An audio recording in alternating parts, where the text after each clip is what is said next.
मैं उस परसेप्शन पे नहीं जा रहा। मैं देखिए, फिर मैंने कहा सरकार क्या करती है वो अपनी जगह है, आप सरकारों को गाली नहीं, नहीं, बस दोनों में अलग है। मैं इंटेलेक्चुअल बात कर रहा हूँ। अगर कोई भी आदमी इस्लाम पे बात करता है तो without knowing the Quran if he is talking he is nonsense. IP presents let's talk Bharat में आपका स्वागत है। पुष्पेंद्र कुलश्रेष्ठ जी, जब आप कहते हैं कि सूरज को हाथ जोड़ना चाहिए तो आपको बच्चे पूछते हैं क्या ये आप दकियानूसी कंजर्वेटिव बात कर रहे हैं एंड वर्ल्ड बहुत आगे बढ़ गया।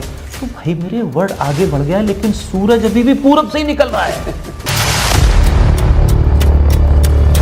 जिन कागजों पे धूल लग गई है, जिन किताबों को हमने छुआ नहीं है, उनसे धूल हटाने और उन्हें छूने की जरूरत है। कि सत्ता के बदलाव से देश तो बदल सकता है, राष्ट्र नहीं बदलता। वह सड़क बनती बिगड़ती रहेगी, राष्ट्र हमेशा एक रहता है। भारत कई बार टूटा है, देश टूटते हैं, राष्ट्र नहीं टूटा है।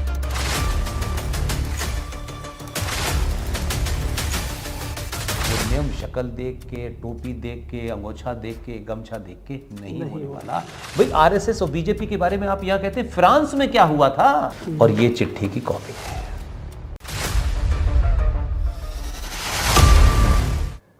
नमस्कार। IP presents let's talk Bharat में आपका स्वागत है।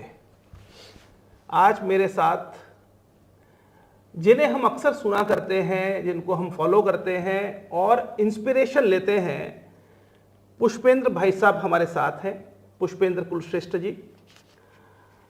और आज हम उनसे चर्चा करेंगे स्वर्णिम भारत से लेकर के और विकसित भारत के जो बनने का जो लक्ष्य रखा गया है, इसमें हम आज किस स्थिति में हैं और क्या करना बाकी है।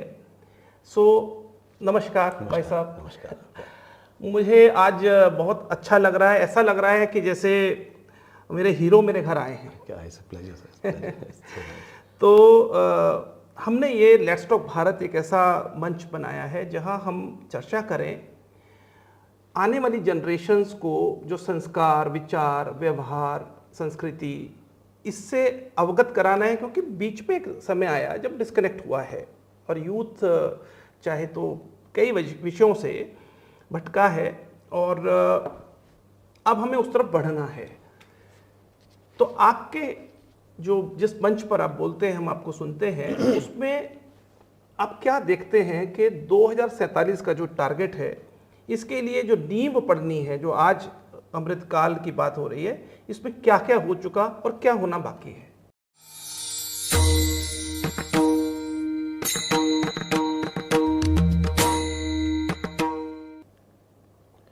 देखिए, विषय जो आपने उठाया है ये बड़ा गंभीर विषय है और ये विषय भारत की राजनीति में, भारत के मीडिया में ये कभी डिस्कोर्स नहीं बन पा रहा।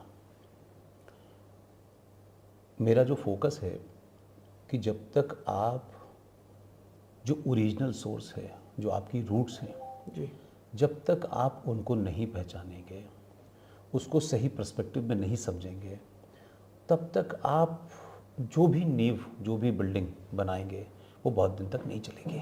जी, आपने अपनी बातचीत में कहा कि उस भारत को जिसको हम सब देखते हैं, जिस भारत को शायद हम जीते हैं, हमारे सपनों में है, लेकिन जिसमें रहते हैं वो कुछ और है।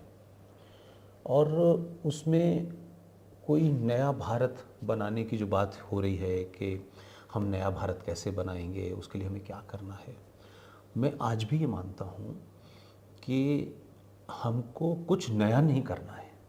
जी, जिन कागज़ों पे धूल लग गई है, जिन किताबों को हमने छुआ नहीं है, उनसे धूल हटाने और उन्हें छूने की ज़रूरत है।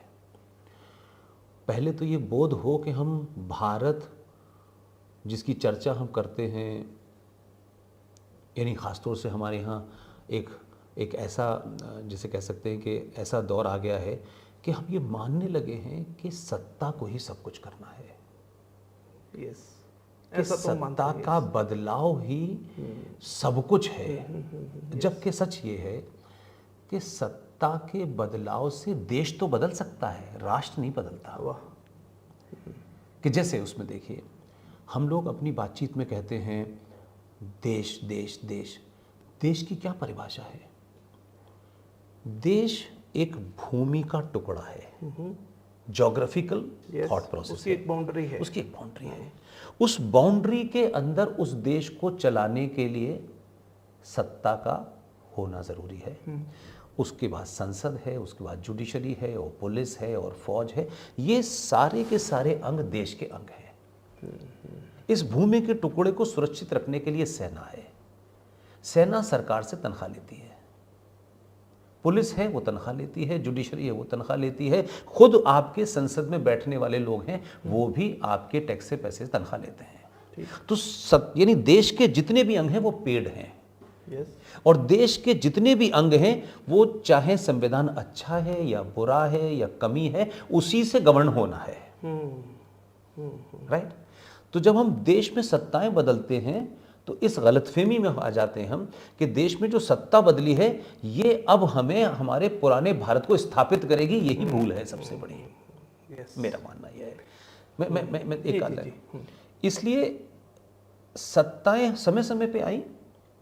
सत्ताओं में उनके अपने स्वार्थ, अपनी राजनीति का स्वार्थ, और उस समय और उस परिस्थिति में क्या उनको अच्छा लगा, ऐसा मानता हूं मैं, उन्होंने उसमें बदलाव कर दिया, अमेंडमेंट हो गया, ये हो गया, ये हो गया। दूसरा एक बहुत बड़ा भारतीय सनातनी हिंदू समाज में एक बड़ी गलतफहमी है कि वो समझते हैं कि हमारे यहाँ एक दौर था भाई साहब जब आदमी की आर्थिक स्थिति से उसका ज्ञान तय नहीं होता था। बिल्कुल। आदमी के पद से ज्ञान नहीं तय होता था। हमने ये देखा कि उस इतिहास को आप पढ़ें तो जो जितना गरीब हुआ करता था, जिसके पास कोई पद नहीं होता था, उसका ज्ञान को लोग, बड़े से बड़े लोग उसको पूजते थे। अब पिछले कम से कम हम इस 70 साल की, हमारा तो जीवन कोई इतना लंबा नहीं है, इस 70-75 साल की यात्रा में देखें, अब लोग पद से ज्ञान को समझने लगे हैं कि ये बड़े पद पे हैं, उन्होंने ये बात कही है। तो पद प्राप्त करना एक अलग बात है और ज्ञान प्राप्त करना एक अलग बात है। बिल्कुल ठीक बात। तो ये जो कंफ्यूजन है, इस वजह से हमको आज भी बहुत बहुत बहुत ऐसे के लिए बहुत ही माइक्रोस्कोपिक डॉट अगर कोई चीज होती है, इतना सा बदलाव दिखता है।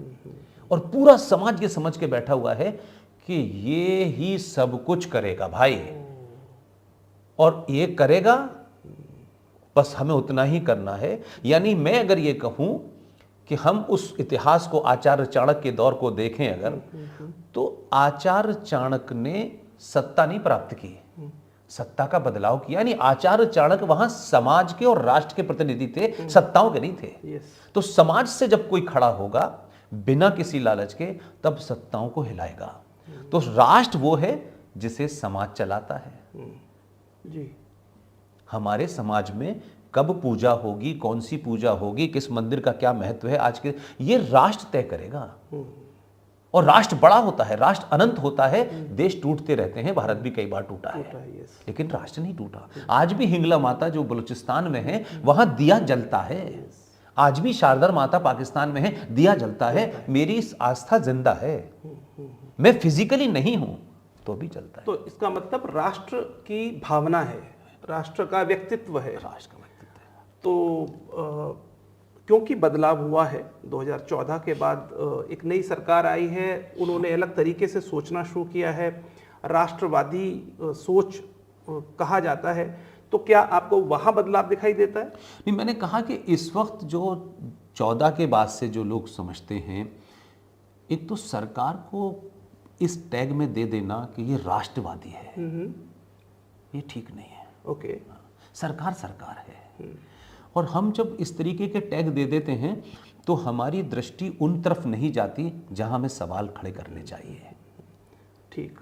इसलिए मैं ये मानता हूं, ठीक है, कोई सेकुलर था, कोई वामपंथी था, कोई समाजवादी था, तो इनके ऊपर टैग है कि हम राष्ट्रवादी हैं। मैं अभी भी ये मानता हूं, मंदिर का निर्माण एक अलग प्रक्रिया है। मंदिर तो जब सरकारें नहीं थी, जब अंग्रेज भी यहां थे, जब मुगल भी यहां थे, तब भी मंदिर थे। सोमनाथ तो तब भी था, बना भी, बार बार बना भी, बिगड़ा भी। लेकिन सोमनाथ के मंदिर के जीर्णोद्धार किसी सरकार ने किया? मंदिर फिर वहीं मौजूद है।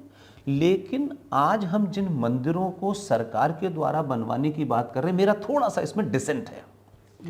वैसे भी तो सरकार का पार्टिसिपेशन इसमें कुछ होगा, जरूर होगा, लेकिन ये तो सुप्रीम कोर्ट का मैटर है। वही कहा कि सुप्रीम कोर्ट भी तो देश के अंग है ना। यस।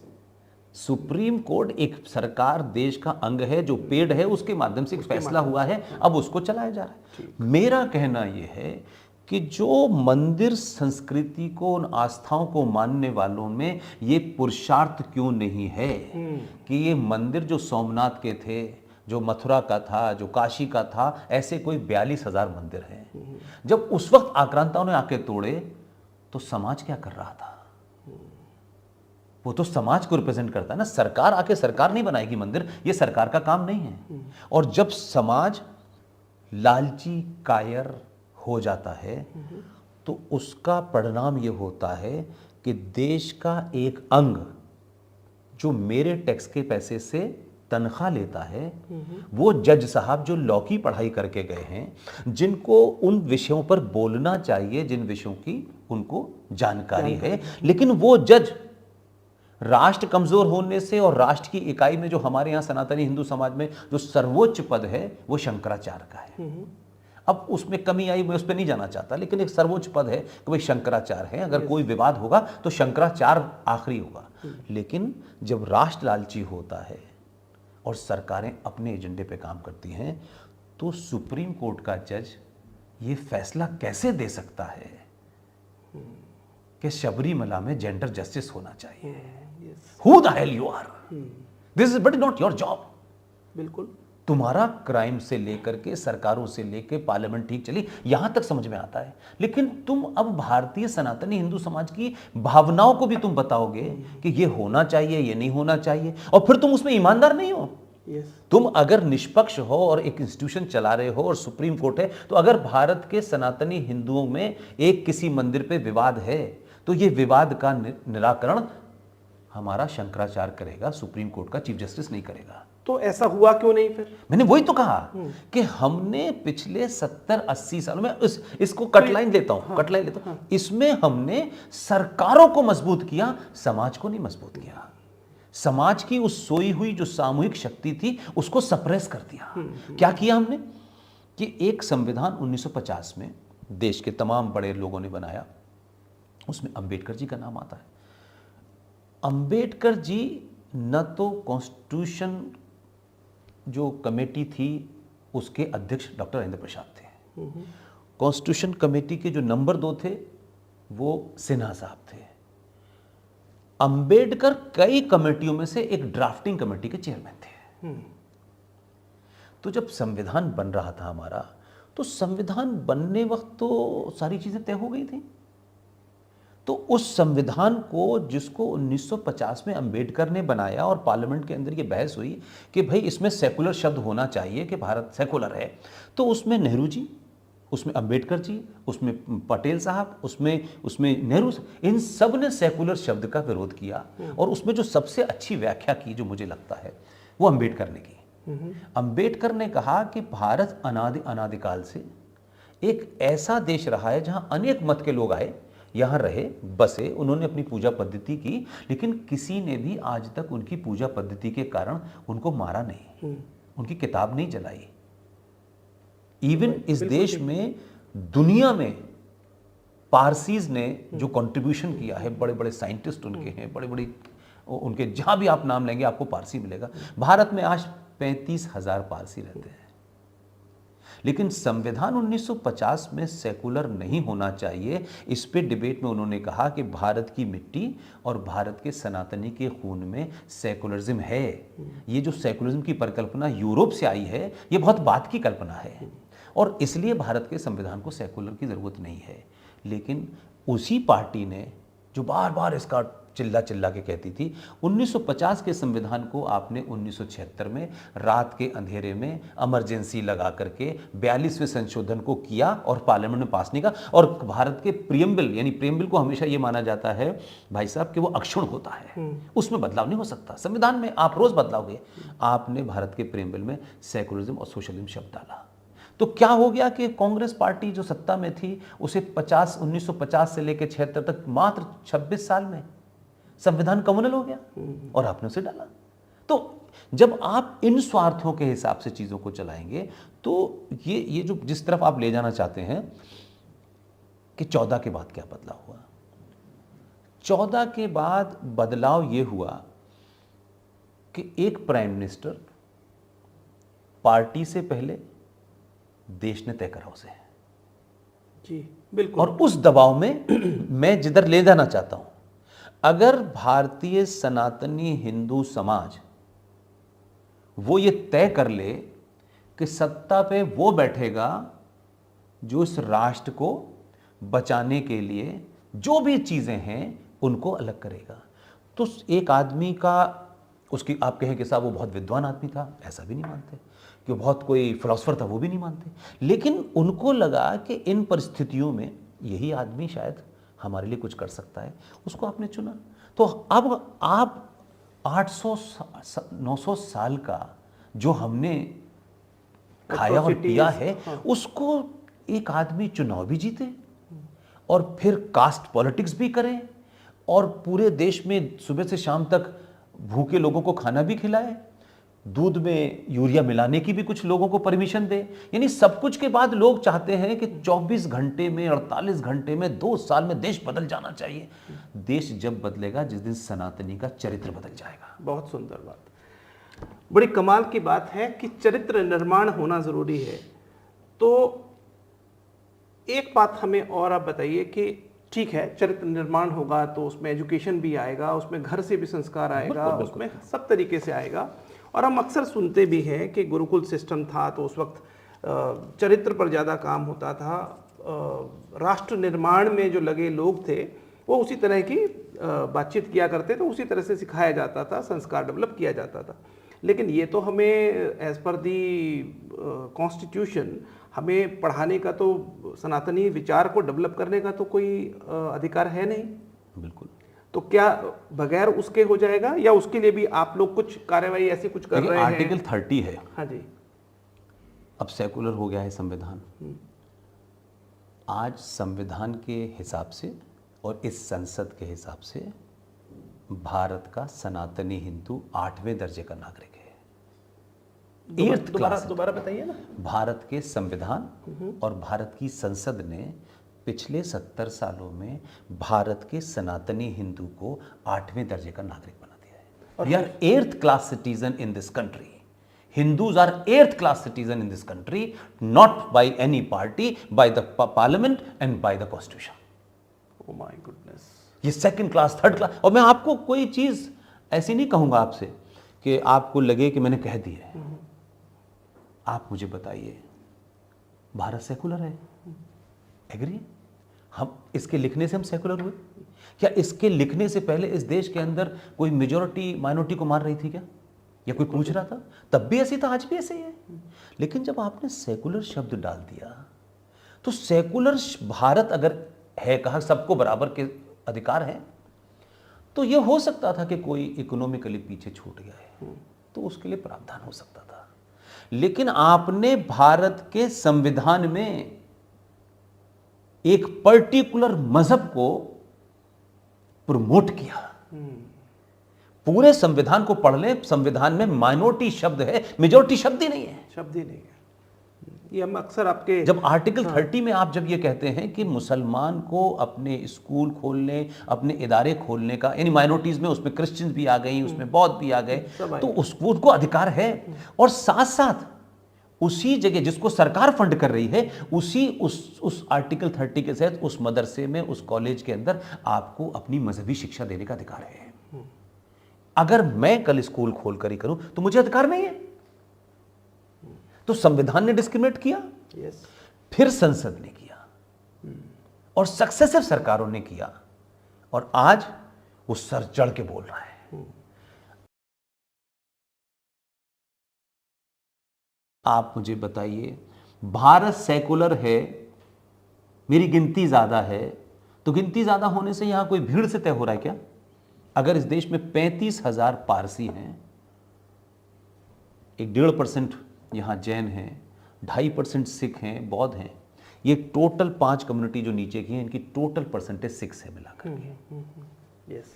यूएन के अंदर चार्टर 24 का शायद 0.3 या 0.2 है। वो ये कहता है कि टोटल पॉपुलेशन का 1.5 जो होगा वही माइनॉरिटी कहलाएगा, लिंग्विस्टिक और रिलीजियस। लेकिन भारत के 2011 के सेंसस को अगर आप देखें तो टोटल पॉपुलेशन का 17% मुसलमान इस देश में माइनॉरिटी है। तो ये क्या दिखाई नहीं देता क्या? कहाँ मैं वही करूं सर, ये डिस्कोर्स में जिन लोगों को आना चाहिए, जो सुबह शाम भे प्रवचन, यहाँ दर्शन, यहाँ सरकार, वहाँ सर, हम तो बहुत छोटे से लोग हैं सर। हमारी तो ये कोशिश है कि लोग सच को जान जाएं। वो उनको पता ही नहीं है कि उनके साथ हो क्या रहा है, और वो ये समझ रहे हैं क्या कहते कि हमें ऐसा रहना है। इसलिए वो जब आपने कहा ना, जब अभी हम लोग बात कर रहे थे कि वो नैरेटिव बन गया है कि जब आप भारत की बात करते हैं, जब आप कहते हैं कि सूरज को हाथ जोड़ना चाहिए, तो आपको बच्चे पूछते हैं क्या ये आप दकियानूसी कंजर्वेटिव बात कर रहे हैं एंड वर्ल्ड बहुत आगे बढ़ गया है। तो भाई मेरे वर्ल्ड आगे बढ़ गया है, लेकिन सूरज अभी भी पूरब से ही निकल रहा है। यस, ऐसा नहीं है। लेकिन हमारा जो बात आपने की, उसमें मैं कहना चाहता था कि वी एज एन एल्डर, हमको भी पता नहीं है, और हमको पता नहीं है तो हम उसको सही तरीके से कम्युनिकेट नहीं कर रहे। उसको मैं अपनी बड़ी लोकल लैंग्वेज में कहता हूं कि जब आप बच्चे से बात करें और जब उससे कम्युनिकेट करें, तो आप बहुत ज्ञानी हो सकते हैं, बड़ी आपने पीएचडी की होगी, वो छोड़ दीजिए। आपको उस बच्चे के लेवल पे आना है, और ये ध्यान रखें कि वो बच्चा मैगी खाता है, आपने सत्तू खाया है। अगर आप में सत्तू खाया है तो आप 90 साल तक जीवित हैं। उसने बेचारे ने 5 साल की उम्र से वो बेचारा मैगी खा रहा है। उसकी पेशेंस की क्षमता 2 मिनट है, सुनने की क्षमता 2 मिनट है। आप उसे 5 घंटे का प्रवचन देंगे, वो कहेंगे पापा गेट लॉस्ट। अगर उससे बात करनी है, उसके स्तर पे आइए और 2 मिनट की मैं उसे मैगी में सत्तू लपेट के दे दीजिए। सो वो खट से खा लेगा, और जब वो खा लेगा 3-4 बार तो कहेगा पापा सत्तू की वजह से मुझे भूख नहीं लगती, कुछ जान आई। तब लाइए आप उस बच्चे से जो बेचारा यूं खड़ा हुआ है माइकल जैक्सन के अंदाज में, आप उससे दें बड़े बड़े विचार। मैंने कम्युनिकेट करते हुए सोचा कि मैं इसको सबसे आसान भाषा में उसके स्तर पे जाके बताऊंगा। वो 10 बार कहेगा, मैं तब भी उसी के स्तर पे बताऊंगा। ये जो हमको हो गया कि नहीं हम ज्ञानी हैं, हमारी बात सुनो, ये नहीं हो सकता। ये काम हमने नहीं किया। और आज की जनरेशन को, आप सनातन तो बहुत दूर की बात है भाई साहब, सनातन क्या है, हमारे किस तरीके का जीवन शैली थी, हम ये क्यों करते थे गुरु भाई साहब। आप अभी तक यही नहीं बता पाए कि भारत के संविधान में 1957 में संसद में एक बहस हुई, और ये सब रिकॉर्ड पर है। उस बहस में उस वक्त भी ऐसे लोग थे जिसकी चर्चा आज हम कर रहे हैं, लेकिन उन्हें लोग नहीं जानते। और ये कहा गया कि भारत का कैलेंडर ये इंग्लिश कैलेंडर क्यों होगा, भारत का कैलेंडर सका संवत से होना चाहिए। बिल्कुल। अब जब ये कहा तो सडनली आप जानते हो, लेकिन उस वक्त गंभीर लोग थे, सीरियस लोग थे, और उन्होंने जब ये कहा तो नेहरू जी प्रेशर में आ गए। तो नेहरू जी ने कहा, जैसे आज की होता है ना कि जैसी सरकारें प्रेशर में आती हैं तो एक कमीशन बना देती हैं, उन्होंने कमेटी बना दी कि भाई इसकी कमेटी है, और इसमें अब जो शार्प लोग थे उस जमाने, अब उनको नहीं जानता कोई, ये दुर्भाग्य है कि जिन लोगों ने सनातन सभ्यता की उस सोच को उस दौर में, उस विपरीत परिस्थितियों में भी आगे रखा, हम उन्हें जानते ही नहीं। तो अगर हम नहीं जानते तो उन्हें बताने तो है। भाई ये पुष्पेन जी ने नहीं बता रहा, ये भारत की संसद में हुआ है, और संसद का पास किया हुआ कानून लागू क्यों नहीं, मेरा सवाल इतना ही है। वो किसके फेवर में, किसके फेवर में नहीं है। आप सोचिए कि इस पे बहस हुई 1952 में, और बाकायदा एक कमेटी बनाई गई, और आप देखिए उस ज़माने में उस कमेटी में कौन लोग थे। उसका नाम था कैलेंडर सुधार समिति। ये 1957 में 52 में बनी। उसमें डॉक्टर मेघनाथ साहा, प्रसिद्ध बहुत बड़े भौतिक विभाग के थे आपके इलाहाबाद यूनिवर्सिटी के, उनको अध्यक्ष बनाया गया। और उसमें 6 सदस्य थे, professor EC Banerjee vice chancellor Allahabad university, AL दफ्तरी ये नागपुर से थे, BB कलंदीकर ये संपादक थे केसरी पुणे के, Gorakh Prasad ji head of department mathematics Allahabad university से थे, RV वैस साहब इलाहाबाद यूनिवर्सिटी से थे, और एक NC लहरी थे जो पंचांग करता थे। इन सब लोगों ने, अब सोचिए कि अलग अलग थे, ये पार्लियामेंट में थे, इन्होंने कमेटी बनाई, सारा करने के बाद वो रिपोर्ट दे दी, और रिपोर्ट दे करके उन्होंने कैसे बताया कि कैसे भाई सका संवत जो है वो साइंस है। बिल्कुल प्योर साइंस। प्योर साइंस है। वो कैलेंडर लोकसभा से राज्यसभा से पास हो गया। पास होने के बाद भारत की सरकारों ने उस कैलेंडर को छापा नहीं। अब आप पार्लियामेंट को झूठ बोल रहे हैं। हमको जब इसके बारे में पता चला तो हमारा तो एक ही नियम है, हमारे पास कोई ताकत नहीं, हम किसी पार्टी से लेटर बॉक्स लेके नहीं जाते कि इसे कर दीजिए। हमने कहा कि हमारे पास एक मीडियम है जो हमारे दौर में आया, हम कॉन्शियस से हमारे दौर में आया कि सोशल मीडिया में आप अपनी बात को रखेंगे, किसी एडिटर से रिक्वेस्ट नहीं करानी कि आर्टिकल छाप दो, किसी को प्रेस रिलीज नहीं देनी, अपनी बात को फैक्ट के साथ रख दो। इस देश में करोड़ों लोग हैं, जिनको अच्छा लगेगा देख लेगा, जिसको नहीं अच्छा लगेगा देख लेगा। हमने अपनी बात रखी और उसके लिए एक छोटी सी मुहिम चलाई कि इसके लिए लड़ाई लड़ेंगे। और उसके बाद हम लड़ाई लड़े, रिजर्व बैंक ऑफ इंडिया गए, रिजर्व बैंक के गवर्नर से मिले, उनको ये कागज़ दिया और कहा कि ये पार्लियामेंट का पास के वो कागज़ है, ये लिखा हुआ है और ये डिटेल है। अगर भारत सरकार कैलेंडर छापती है, आप अंग्रेजी का कैलेंडर है, लेकिन रिजर्व बैंक ऑफ इंडिया अपने बैंकों को ये आदेश दे कि भारत की संसद की अवमानना होगी रिजर्व बैंक को, अगर आपको नहीं पता तो ये इसमें आपका कसूर नहीं है, लेकिन उन्होंने एक्सेप्ट किया और एक नोटिफिकेशन निकाला जो किसी को पता नहीं है कि वो नोटिफिकेशन जारी कैसे हुआ। रिजर्व बैंक ऑफ इंडिया ने एक नोटिफिकेशन निकाला 2015 में और कहा कि जितने भी रिजर्व बैंक के अंडर में आने वाले बैंक हैं, सब लोग सका संवत की तारीख लिखे हुए चेक को एक्सेप्ट करेंगे, अपने कंप्यूटर में बदल लीजिए। ये ऑर्डर हो गया। अब देखिए, ऑर्डर हो जाना और उसका प्रैक्टिस में आना, दोनों में फर्क होता है। ऑर्डर तो बहुत सारे हैं, आपको नहीं पता, मुझे नहीं पता, मुझे नहीं पता, तो उस वक्त उन्होंने ये ऑर्डर निकाला है, ये रिजर्व बैंक की तरफ का ऑर्डर था पूरा। अब हमने क्या किया, हमको लगा यार ये तो बात, इन्होंने ऑर्डर निकाल दिया, अच्छी बात है, तो एक चीज़ तो हो गई। तो पहले तो ये था कि जो कैलेंडर लगे उस पर लिखा हो सका संवत की डेट कैसे होगी। फिर दूसरा काम हमने क्या किया, वो एक वोडाफोन नाम की कंपनी है, दे ऑब्जेक्टेड इट, केस ठोंका उनके ऊपर। उन्होंने हाई कोर्ट में 7,000 रुपये भरे, हम केस जीत गए। सुप्रीम कोर्ट में 1 लाख रुपया भरा, हम केस जीत गए। उन्होंने कहा, उनसे लिखवा लिया कि सका संवत की डेट का कैलेंडर के हिसाब से हम चेक एक्सेप्ट करेंगे। तो देखिए, ये लड़ाई बहुत छोटी है, लेकिन बहुत जब आप सका संवत पे डालेंगे तो जिस बच्चे को नहीं पता ना बेचारे को, वो कुछ दिन के बाद पूछेगा कि ये पिताजी ये क्या है, व्हाट इज दिस। तब आप उसे बताएंगे कि हमारे ऋषि मुनि को नहीं पता था कि भाई वो साइंस नहीं जानता था, वो शब्द नहीं जानता था, लेकिन उसने हजारों साल पहले कहा कि सूरज को सुबह सुबह उठ के लोटा पानी चढ़ा देना है। या आज एनवायरमेंट मिनिस्ट्री है, क्लाइमेट चेंज की बात हो रही है, उसने कभी ये बात नहीं कही, सिर्फ इतनी बात कही कि एक पेड़ है पूरे ब्रह्मांड में, उसको प्रोटेक्ट करना। वो वर्ड प्रोटेक्ट नहीं कह सकता था, वो एनवायरमेंट नहीं कह सकता था, उसने आपकी आस्था से जोड़ के कहा इस पेड़ की पूजा करना। और हम जिसकी पूजा करते हैं उसे साफ सुथरा रखते हैं, उसको पवित्र बना के रखते हैं। आज जाके लोग समझ में आए कि पीपल की पूजा सनातनी क्यों करता है। पूजा करने से मतलब था कि तुम उसको प्रोटेक्ट करो और उसको पानी मिले, क्योंकि यही एकमात्र पेड़ है जो दुनिया में 24 घंटे ऑक्सीजन देता है। तो आप अपनी रूट्स को ऐसे कनेक्ट करेंगे, इस तरह समझाएं शायद, तो आप ज़्यादा कम्युनिकेट कर पाएंगे। ये सरकारों का काम नहीं है, ये समाज का काम है, ये संतों महंतों का काम है। ये जो कहते हैं कि शिक्षा और ज्ञान, हमको 70 साल में लगा दोनों बराबर है। ज्ञान और शिक्षा दो अलग अलग चीजें, अलग अलग है, बिल्कुल अलग अलग है। शिक्षा देता है हमारा यूजीसी, ज्ञान तो आपको वहीं मिलेगा, आश्रम में पंडित जी के पास मिलेगा। तो हमने हर चीज को रूट से काट दिया है और इस काट के एक फेक नैरेटिव को खड़ा किया है, और उस फेक नैरेटिव पे हम चल नहीं पा रहे। अब हमको दिक्कत हो रही है कि हम कहाँ से चले थे कहाँ आ गए। इसलिए इसको अगर लार्जली अगर आप कहें तो जो हैमिंगटन ने किताब लिखी है, जो यूएस साइंटिस्ट है, क्लैश ऑफ सिविलाइजेशन, आप उसको पढ़िए।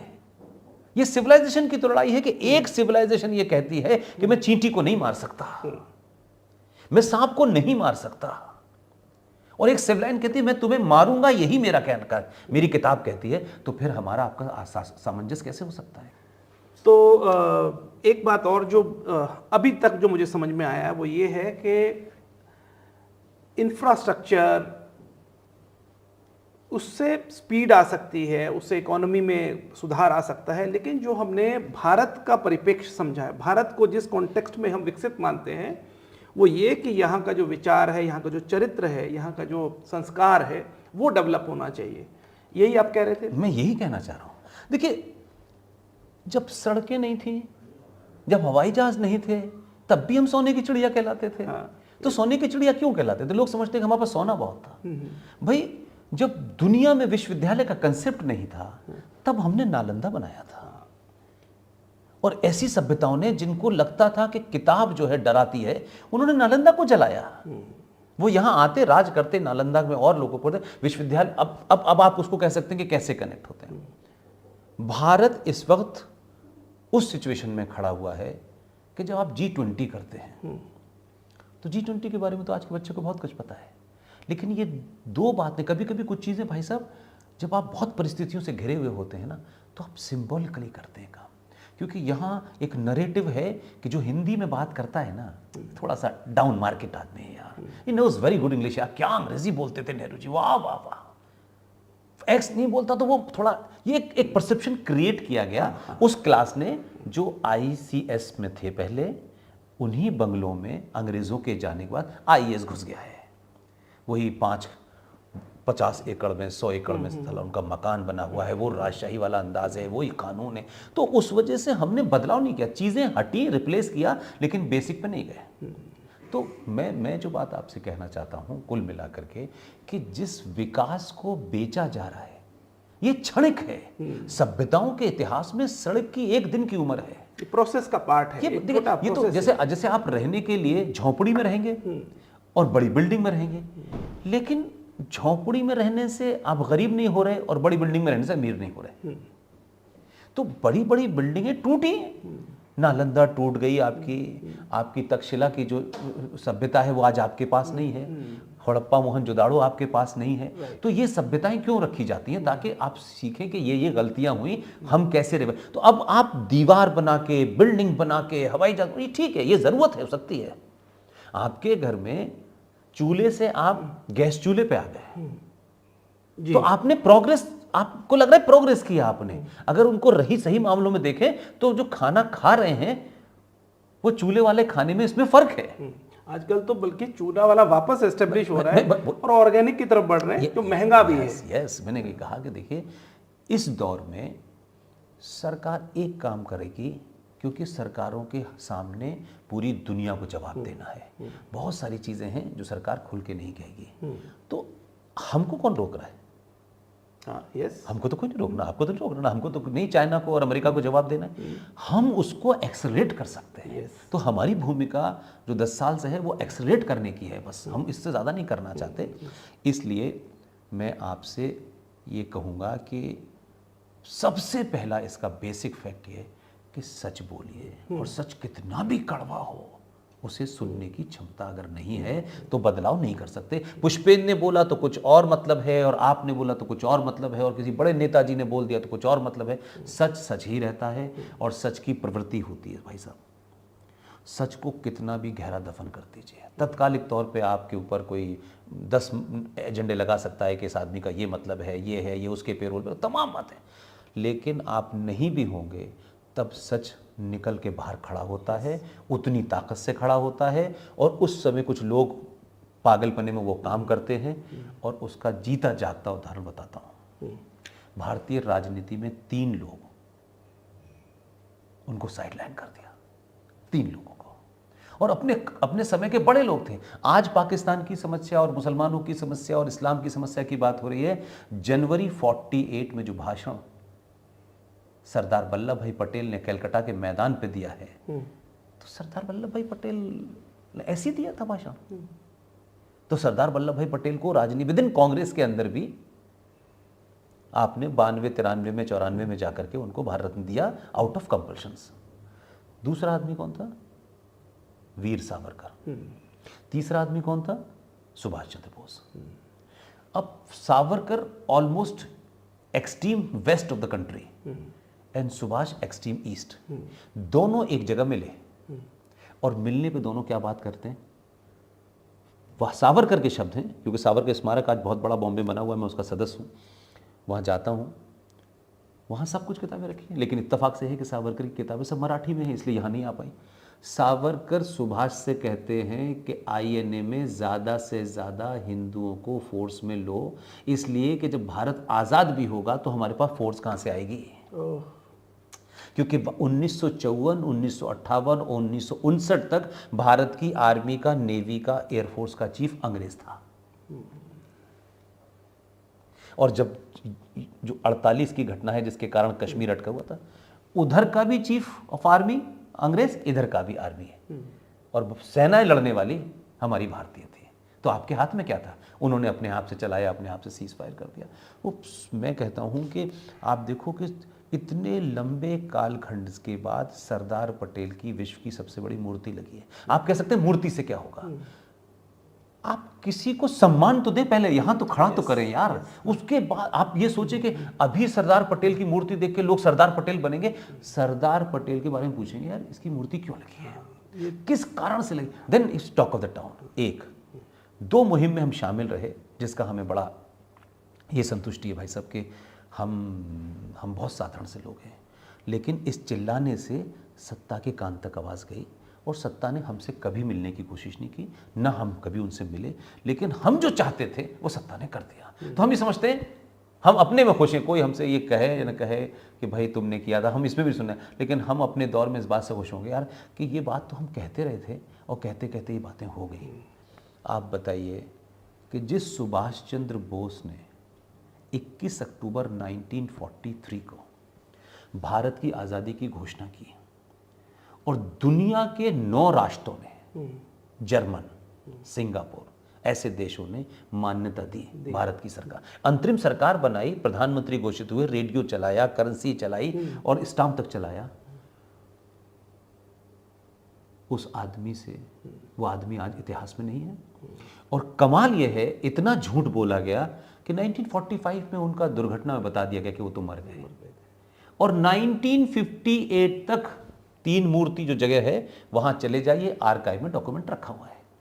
1958 तक सुभाष के घर की जासूसी हुई है। बताइए, आजाद भारत में कोई पूछेगा आपसे तो बताइएगा कि हम ये थे, तब लोगों को लगेगा ये सड़क नहीं बन रही है, कुछ कुछ बन रहा है, लेकिन सब कुछ नहीं बन सकता। सुभाष चंद्र बोस की 58 तक जासूसी हुई और 1968 भारत की आंतरिक सुरक्षा की जिम्मेदारी जिस इंटेलिजेंस ब्यूरो आईबीपी है, आपको शर्म आएगी अपने ऊपर कि हम क्या क्या बातें करते हैं। भारत की आईबी जो इंटरनल सिक्योरिटी की रिपोर्ट बनाती थी वो ऑफिशियली 1968 तक ब्रिटेन की MI5 जो उनकी खुफिया एजेंसी है उसको ऑफिशियली जाती थी। बताइए, इट्स ऑन रिकॉर्ड। और हम कहते हमारा आजाद हो गए। 15 अगस्त 1947 को देश आजाद हुआ है, इससे बड़ा फ्रॉड हो ही नहीं सकता। ये कैसे? ये बताता हूं आपको। कोई डॉक्यूमेंट नहीं मिल रहा कि 15 अगस्त 1947 को हम आजाद हुए हैं, कोई डॉक्यूमेंट नहीं है। और डॉक्यूमेंट नहीं है, मैं उस भी चिंता से बाहर आता हूं। 45, 46, 47, 48 में हमको जो डॉक्यूमेंट मिले हैं उसमें Clement Attlee was the prime minister at the time. उनकी कैबिनेट मीटिंग का नोट मिल गया है, क्योंकि अब तो सब कुछ वहाँ भी ओपन है, यहाँ भी ओपन है। यहाँ नहीं था क्योंकि आपके पास एक्सेस नहीं थी, क्योंकि 3 मूर्ति में तो चचा रहते थे और तो कोई रह नहीं सकता था, तो आपका अप्रोच नहीं थी। 1948, 28 अप्रैल 1948 में जवाहरलाल नेहरू चिट्ठी लिखते हैं ग्रेट ब्रिटेन को, एटली साहब को, और उस चिट्ठी में वो ये लिखते हैं कि Mountbatten he was the last viceroy of British India and 15 अगस्त 1947 को he became first governor general of India. तो मेरा थोड़ा सा सवाल है कि अगर जरा सा भी ज़मीर जिंदा था, जरा सी भी तुम्हारे अंदर मान सम्मान था, जिस साम्राज्य ने तुम्हें गुलाम बनाया उस साम्राज्य का आखिरी आदमी तुम्हारे आज़ाद भारत का पहला गवर्नर जनरल बना, तुम्हें कोई मिला नहीं। इस मामले में मैं पाकिस्तान की तारीफ करता हूं। इस माउंटबेटन को कहा गया कि पाकिस्तान के भी गवर्नर, पाकिस्तानियों ने कहा no, will not accept this man, we are independent country. उन्होंने अपना गवर्नर जनरल जिन्ना को बनाया। अब देखिए कैरेक्टर की बात होती है, उन्होंने बनाया। भारत में Mountbatten was the first governor general of India independent India, वो आदमी का बर्मा ट्रांसफर हो गया। तो जवाहरलाल नेहरू ने चिट्ठी लिखी है एटली साहब को, और एटली साहब से कहा गया जा रहा है कि वो चले गए हैं, लिहाजा मैं बंगाल के गवर्नर चक्रवर्ती राजगोपालाचार्य को भारत का गवर्नर जनरल नियुक्त करने की आपसे अनुमति चाहता हूं, आपसे अनुमोदन चाहता हूं। मुझे बताइए ये कौन सी आज़ादी है कि 28 अप्रैल में हमारा प्रधानमंत्री अपने देश का गवर्नर जनरल बनाने के लिए चिट्ठी लिख के परमिशन ले रहा है, और ये चिट्ठी की कॉपी है, ये चिट्ठी की कॉपी है, और इसमें कोई चीज़ नंबर नहीं है। और इसमें नीचे क्या लिखा हुआ है? Prime minister of dominion state of India, prime minister not India, dominion state of India. बताइए, ये चिट्ठी है, इस पर 28 अप्रैल की डेट पड़ी हुई है ऊपर, और इस चिट्ठी का ये निष्कर्ष मैंने आपको बता दिया। आप कहते हैं हम आज़ाद हैं। तो ये दुर्भाग्य है कि उस समय के लोग इतने दबाव में आ गए, समाज के लोगों को लगता था हमारे नेताजी अच्छा ही करेंगे, तो सवाल नहीं पूछा किसी ने। और दूसरा एक बात आपको कह दूं तो हमको पता चलेगा कि हम कहां तक हमारे साथ अत्याचार हुआ है। ये चलिए, जब नहीं तो हम जिंदा थे, हम आज भी जिंदा हैं। एडविना माउंटबेटन, उनका तो बड़ा चर्चित नाम है। 2 घटनाएं बताऊंगा तो आपको लगेगा, कई भ्रम टूटेंगे लोगों के। एडविना माउंटबेटन की 1961 में इंडोनेशिया के एक टापू पे वो छुट्टी मना रही थी, वहां उनकी डेथ हो गई 61 में। भारत की आज़ादी यानी 61-62 तक तो बहुत कुछ हो चुका था। 61 में डेथ हुई, भारत की संसद में उनको श्रद्धांजलि दी गई।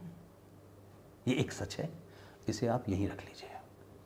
ये मुझे एक डॉक्यूमेंट से पता चला। और दूसरा डॉक्यूमेंट, जो आदमी जीवित है, और जगदीश भाई तो हमारे सीनियरों में से हैं और कमाल के फोटोग्राफर हैं। नटवर सिंह का नाम सुना है आपने? खूब जीवित हैं। नटवर सिंह ने किताब लिखी है, उस किताब का नाम है one life is not enough. उसके पेज नंबर 40 पे ये घटना लिखी हुई है।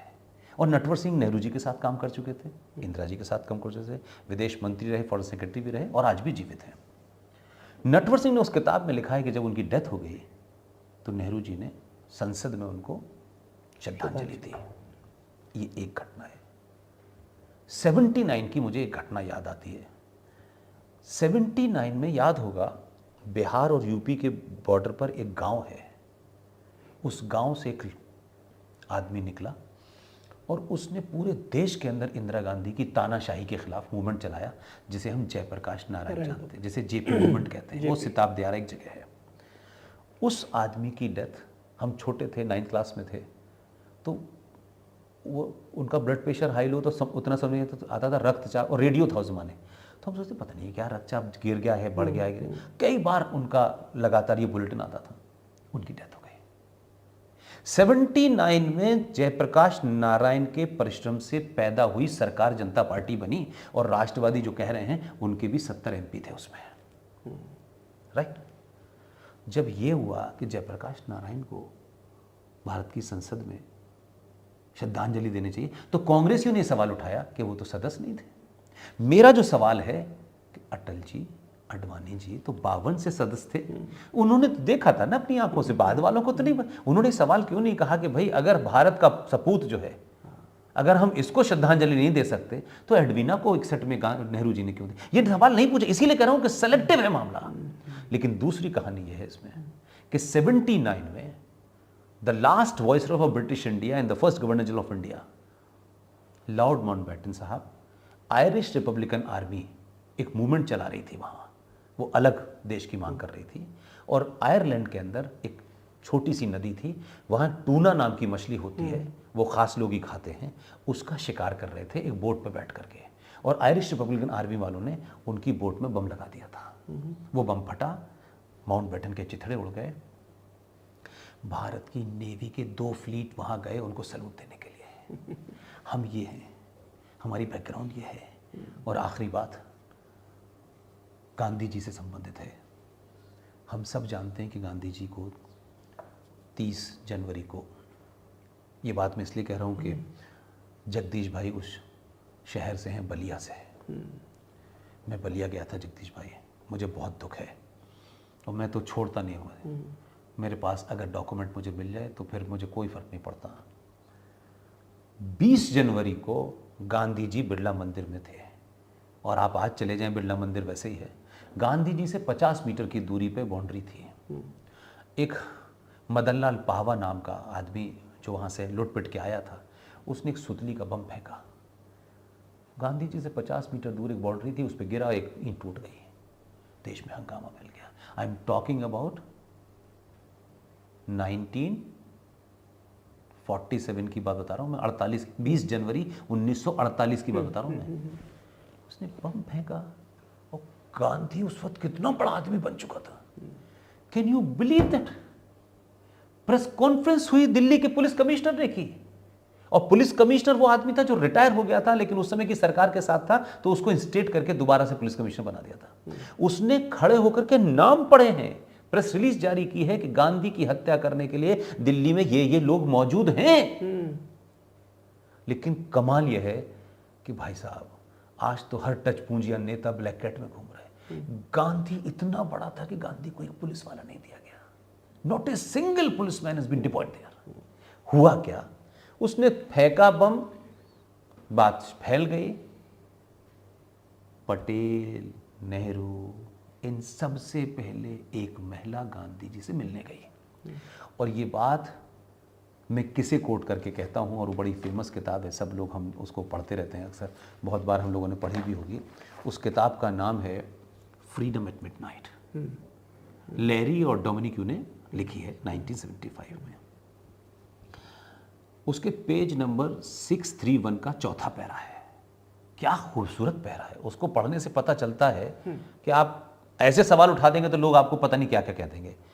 631 page number, Freedom at Midnight, written by Larry and Dominique. उस पे 4th पैरे में लिखा है कि उस घटना के बाद सबसे पहले एक महिला गांधी से मिलने गई, और वो महिला ने क्या वार्तालाप किया वो डोमिनिक्यू ने एज इट इज लिखा है, विद इन कोट्स, अनकोट।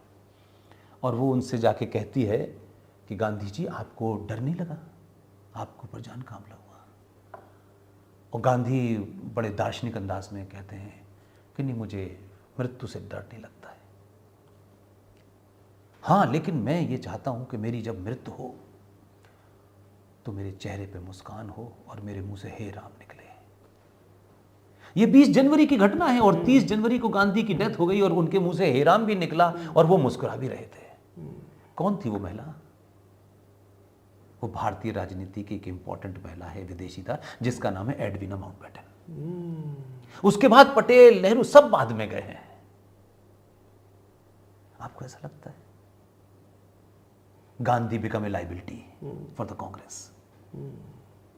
तो अब आप नाथूराम गॉडसे को आगे करके आप सारा ज्ञान बांटें तो बात बनेगी नहीं।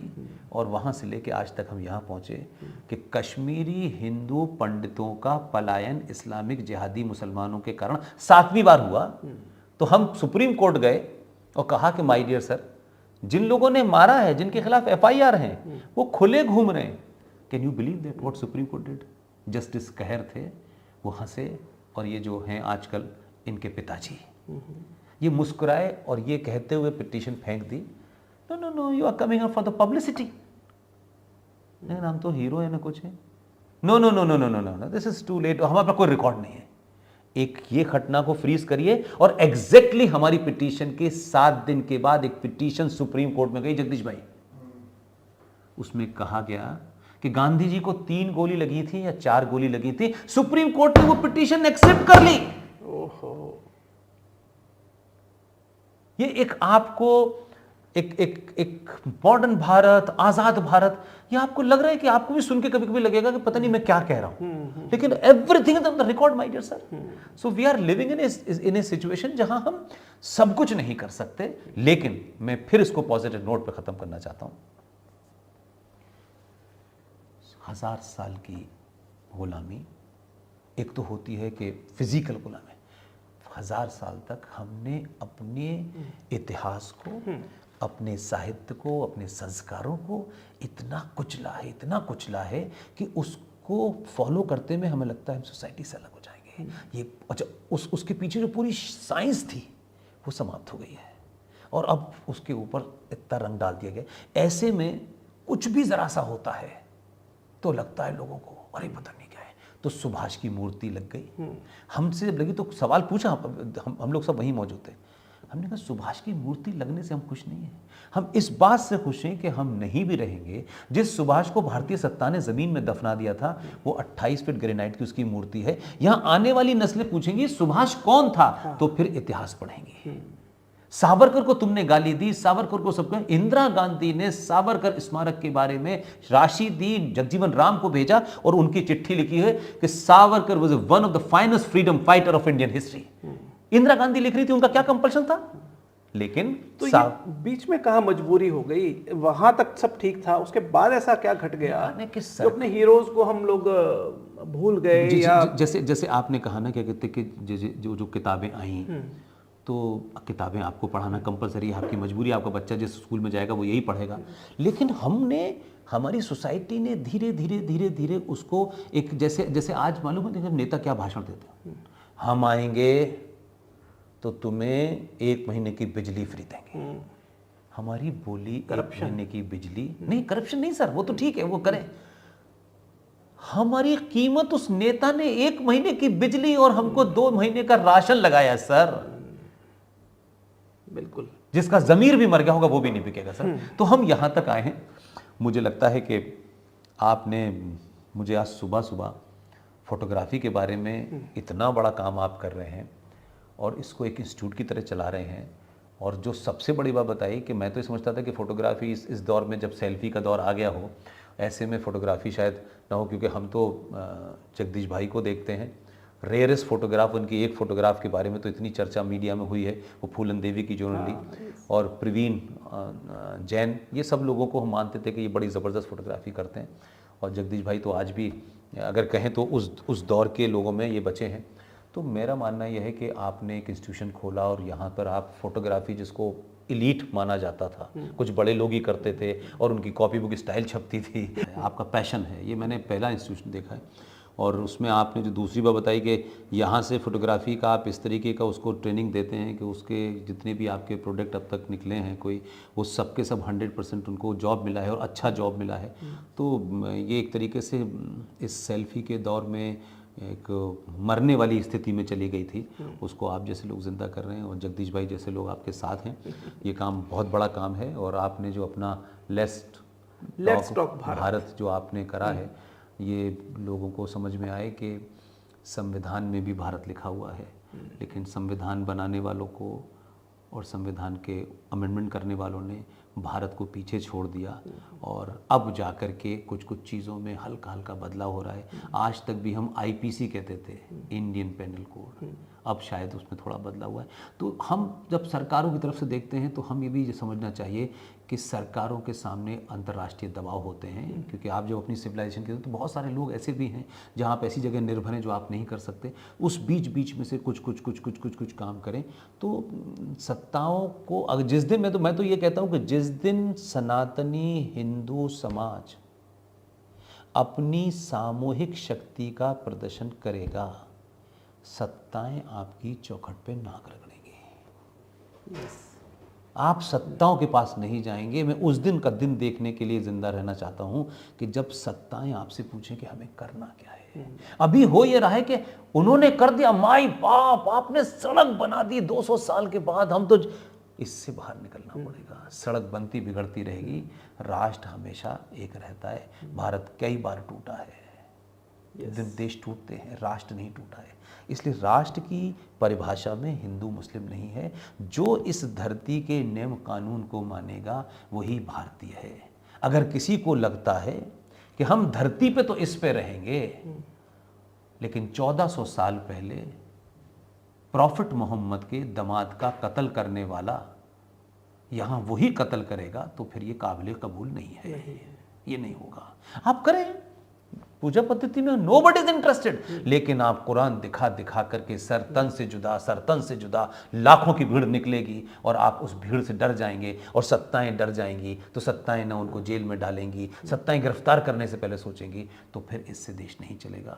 सत्ता को वही करना चाहिए जो नियम है, वो नियम शक्ल देख के, टोपी देख के, अंगोछा देख के, गमछा देख के नहीं होने वाला। और इस दौर में युवाओं में एक नई स्फूर्ति आ रही है, एक नया उनमें से ना, क्योंकि पूरी दुनिया को देख रहे हैं कि कैसे कैसे सिविलाइजेशन काम कर रही है, विदेश में क्या हो रहा है। भाई आरएसएस और बीजेपी के बारे में आप यहाँ कहते हैं, फ्रांस में क्या हुआ था? यस, आपने 400 साल पुरानी लाइब्रेरी चला दी। अरे भाई आपका झगड़ा था, आप कुछ लोगों को कुछ प्रोटेस्ट करते, लेकिन आप जिस देश में रह रहे थे आपने उसे तबाह करके आप उसे इराक बनाना चाहते थे। ये मानसिकता है, इससे लड़ना होगा। आपने मुझे इतना मौका दिया और मेरे साथ है कि मेरे इस 10-12 साल के सफ़र में ये पहली बार कोई मुझसे इस तरह से बात कर रहा है। मैं तो मंचों से बोलता रहता हूँ, तो वो तो जगदीश भाई ने सुनते हैं। अरे बस so kind of you, thank you very much sir, thank you very much. Thank you.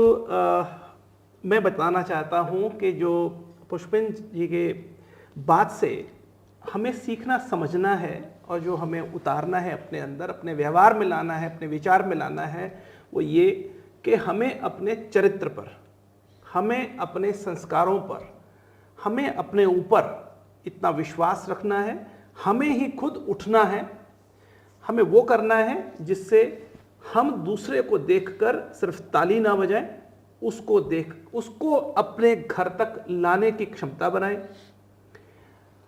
आज पुष्पेंद्र जी हमारे यहाँ आए हैं, इसके लिए बहुत बहुत आपका आभार। लेट्स टॉक भारत के इस प्रकरण में पुष्पेंद्र जी के साथ जो डिस्कशन हुआ, हमें उम्मीद है आपको बहुत पसंद आया होगा। ऐसे ही और बहुत सारे पॉडकास्ट को देखने के लिए लेट्स टॉक भारत से जुड़े रहें, सब्सक्राइब करें, बेल आइकॉन को प्रेस करें, आने वाले वीडियोस की जानकारी अब तक मिलेगी। आज के लिए इतना ही, फिर बहुत जल्दी मिलेंगे। Thank you sir. Thank you very much, it's pleasure, nice talking to you sir. बहुत अच्छा लगा